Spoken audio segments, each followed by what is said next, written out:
Well, for more, let's speak to our senior reporter, Catherine Norris-Trent in Kyiv. Hello to you, Catherine. Tell us, what more do we know about these latest reports of shelling in eastern Ukraine? Hi there, Will. Yes, we are hearing reports this Friday of ongoing shelling in the eastern Donbas region of Ukraine. Journalists on site in the town of Stanitsna Luhanska, where the shelling on a kindergarten took place on Thursday, have reported hearing more shelling in that area. And it has to be said that the monitoring body, the Organization for Security and Cooperation in Europe, said that it recorded some 80 ceasefire violations on the day across that line of contact, as it's called, between Ukrainian government-controlled territory and territory controlled by Russian-backed separatists there in the east of Ukraine.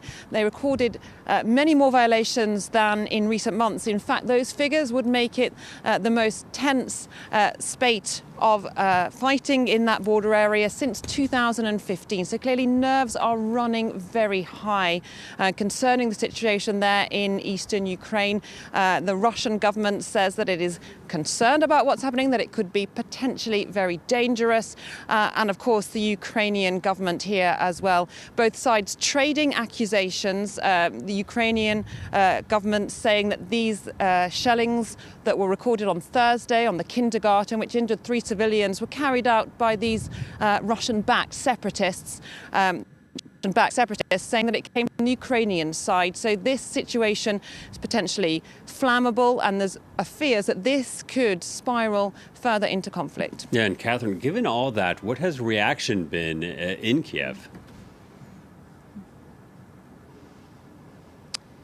Well, here people have been hearing news about reports of an imminent attack on Ukraine for several weeks now.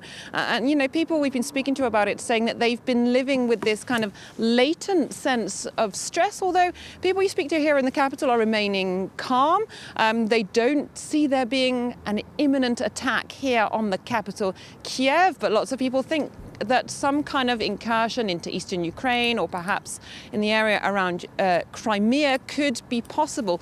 People are preparing. Some people, it seems to be said a minority, are making contingency plans, perhaps to send family members further west in the country towards Lviv.